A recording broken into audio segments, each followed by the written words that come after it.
NICL AO का exam ख़त्म हो चुका है। IBPS PO के एग्ज़ाम में थोड़ा टाइम है, लेकिन उसके बीच में अभी होगा SBI PO। तो SBI PO लास्ट 1 वीक में आप लोग कैसे प्रिपेयर करोगे? अभी तक तो सिलेबस कंप्लीट हो गया होगा, बाकी नया कुछ पढ़ाई मत शुरू करना। मॉक्स जैसे दे रहे हो देते जाओ।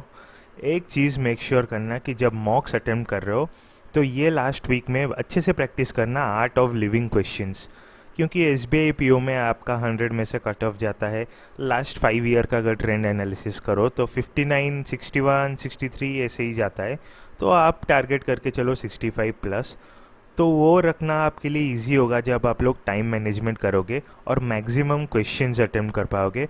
तो मैक्सिमम क्वेश्चंस अटेम्प्ट करना है तो आपको अच्छे से आना चाहिए कि कौन सा क्वेश्चन को छोड़ना है, क्योंकि SBI का एग्ज़ाम हो या फिर IBPS का प्रीलिम्स, क्वेश्चंस अच्छे आते हैं। आप लोग वो क्वेश्चन ट्राई करोगे तो कर पाओगे।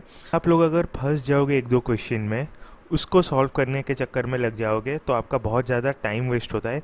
बाकी बहुत सारे क्वेश्चन जो रहते हैं जो कि इजी टू मीडियम लेवल के रहते हैं, उसे करके बहुत ही अच्छा स्कोर किया जा सकता है। तो ये चीज़ प्रैक्टिस करना है कि अगर किसी क्वेश्चन में अटक रहे हो, मॉक्स जब दे रहे हो या फिर ऑनलाइन यूट्यूब में अगर वीडियो मॉक्स देख रहे हो, तो वो क्वेश्चन को कैसे आप लोग छोड़ के अगले क्वेश्चन में जाओ, क्योंकि ज़्यादा टाइम वेस्ट करना आपके लिए हानिकारक है। अच्छे से प्रिपेयर करो मॉक्स दो SBI PO का। आप लोगों को SBI PO का भी एग्जाम एनालिसिस मिल जाएगा। मिलते हैं और किसी वीडियो में। Keep studying.